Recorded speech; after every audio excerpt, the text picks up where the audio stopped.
Film dimulai dengan sebuah berita yang mengabarkan bahwasannya dunia akan segera berakhir. NASA telah memberikan pengumuman terbuka ke seluruh dunia bahwa dalam 20 hari ke depan meteorit besar akan jatuh ke bumi.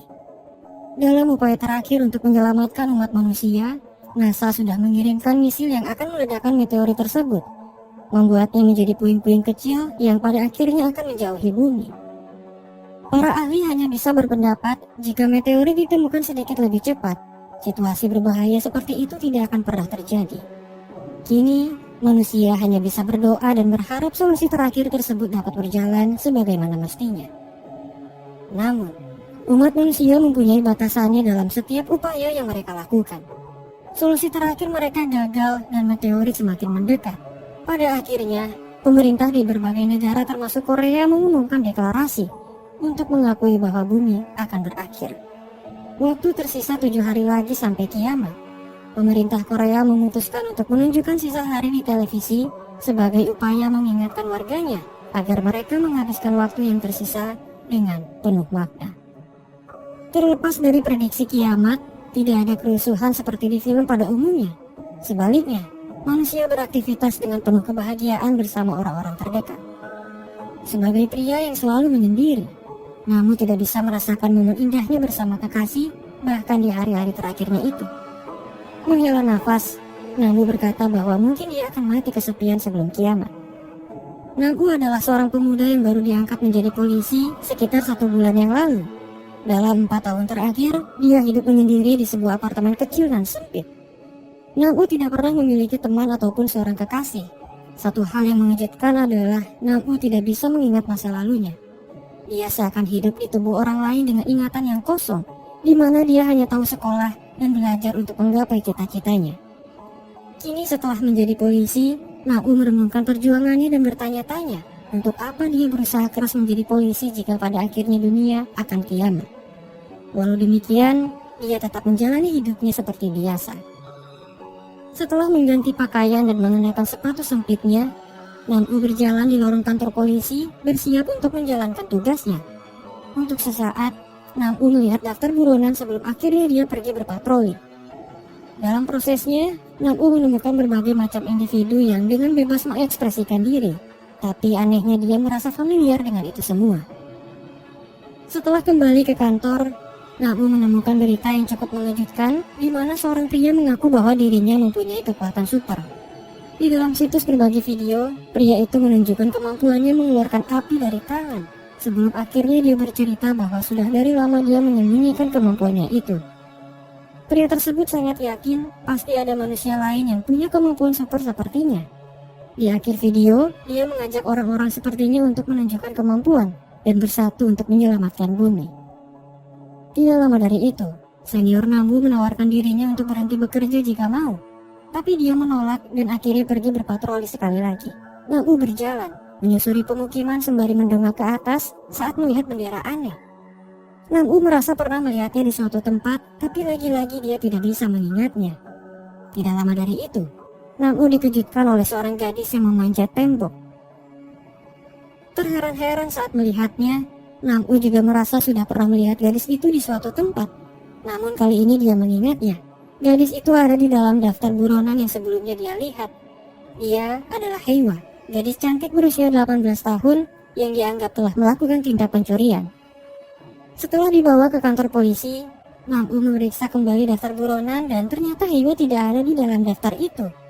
Nabu semakin bingung dengan apa yang terjadi kepadanya, karena dia selalu merasa pernah melihat sesuatu. Heiwa membela diri dan berkata bahwa rumah yang dia panjat itu milik kenalannya sendiri, yang merupakan salah satu manusia super, tapi dia tidak ada di rumah. Heiwa meminta polisi untuk membebaskannya karena dia hanya bermaksud untuk mengumpulkan manusia super guna menyelamatkan dunia.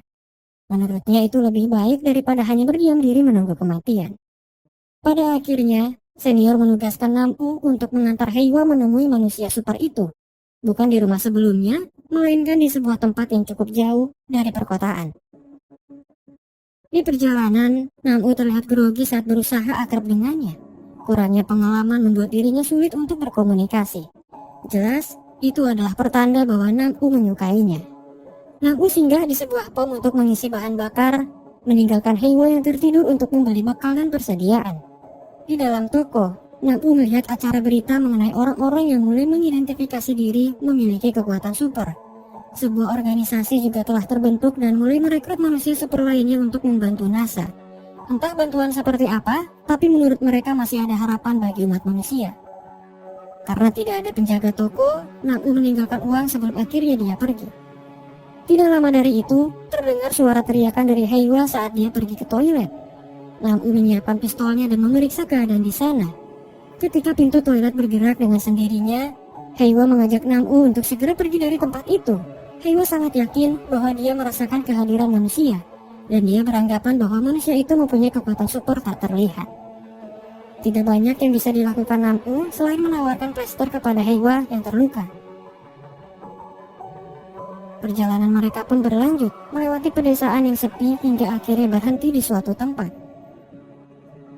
Lokasinya masih jauh dan mereka harus berjalan kaki untuk bisa tiba di sana. Di tengah-tengah perjalanan, sepatu sempit yang digunakan Nabu membuat kakinya lecet. Saat mengobatinya, Nabu bertanya kepada Heiwa kemampuan apa yang dimiliki oleh manusia super yang akan mereka jumpai itu. Heiwa menjelaskan bahwa orang itu punya kemampuan untuk mengetahui kekuatan seseorang. Pada dasarnya, manusia super itu terbagi menjadi dua. Ada yang menyadari kekuatannya dan ada juga yang tidak. Oleh karena itulah, dia menemui manusia super ini untuk mengidentifikasi orang-orang yang tidak menyadari kekuatannya. Dengan begitu, mereka bisa menemukan lebih banyak manusia super yang mungkin saja bisa menyelamatkan dunia. Setelah melanjutkan perjalanan, mereka pun akhirnya tiba di tempat tujuan yang berada di puncak gunung. Orang yang mereka cari ternyata tidak ada. Heiwa memeriksa makanan yang untungnya belum basi, pertanda bahwa orang yang dia cari masih tinggal di tempat itu. Heiwa menjelaskan bahwa rumah itu adalah tempat berlatih Ibu Yang, manusia super yang mereka cari selama ini. Heiwa beranggapan bahwa dia sedang pergi ke suatu tempat dan akan segera kembali. Awalnya Nabu akan segera pergi dari rumah itu, tapi Heiwa menyarankannya untuk menginap karena hari sudah semakin gelap.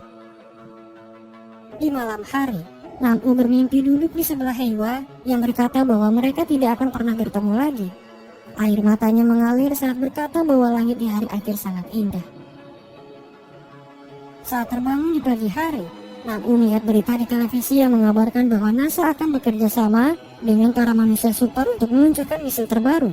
Mereka akan menggabungkan kekuatan super yang menentang hukum fisika dengan teknologi canggih yang dimiliki NASA ke dalam misil itu. Berita tersebut terdengar seperti harapan palsu, mengingat waktu hanya tersisa 6 hari lagi sebelum kiamat. Heiwa menemukan pakaian bekas dan sepasang sepatu untuk Nabu. Heiwa menjelaskan bahwa dia sudah mencuci seragam polisi Nabu dan akan dikembalikan jika kiamat tidak datang. Heiwa akan menunggu Ibu Yang di tempat itu lebih lama lagi. Jika dia tidak kembali, mati di tempat indah seperti itu menurutnya bukan hal yang buruk. Ketika Heiwa berkata bahwa mereka mungkin tidak akan pernah bertemu lagi, Nabu terkejut karena seakan-akan dia mengalami deja vu. Dalam perjalanannya kembali ke kota, Nabu beristirahat di sebuah bebatuan sebelum akhirnya dia kembali karena menyukai Heiwa. Nabu terlalu gugup untuk menyatakan perasaannya, hingga akhirnya dia membuat alasan untuk tetap tinggal bersama. Saat bercerita, terungkap bahwa Heiwa juga memiliki kekuatan, dan Ibu Yang telah menyadarkan dia akan hal itu.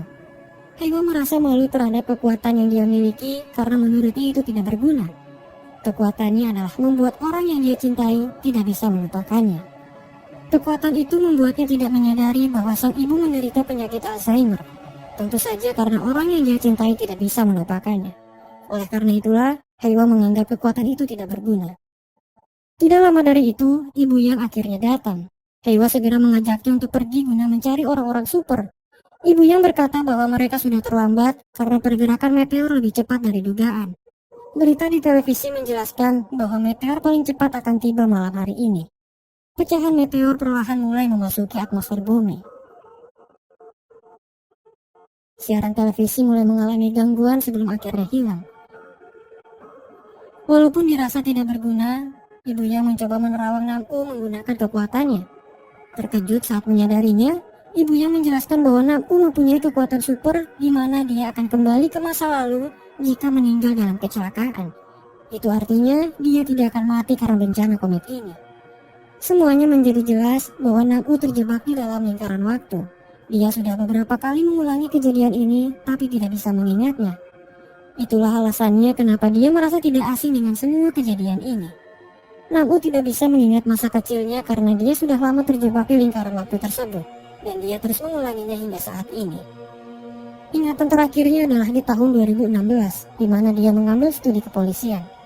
Ibunya menegaskan bahwa Nam-u bisa menyelamatkan dunia saat kembali ke masa lalu, mengingatkan orang-orang tentang bencana yang akan terjadi. Jika manusia menemukan komet ini lebih awal, peluang untuk mencegahnya akan lebih besar. Namun, Nam-u harus bisa mengingat semua kejadian ini. Bagaikan takdir, kekuatan yang dimiliki Heiwa bisa mengatasi hal itu. Heiwa harus bisa mencintai Nam-u agar dia tidak melupakannya. Di saat-saat terakhir, Heiwa berusaha mencintai Nam-u walaupun dia tidak tahu bagaimana caranya. Atmosfer bumi mulai berubah akibat dampak dari meteor yang mulai mendekat. Dengan gugup, Nam-u menyatakan perasaannya, berkata bahwa dia menyukai Heiwa sejak pertama kali melihatnya. Namun, perasaan sejatinya tidak bisa dipaksakan begitu saja. Heiwa tidak bisa mencintai Nam-u dalam waktu singkat. Dia menangis, meminta maaf karena mungkin ini sudah menjadi akhir dari segalanya.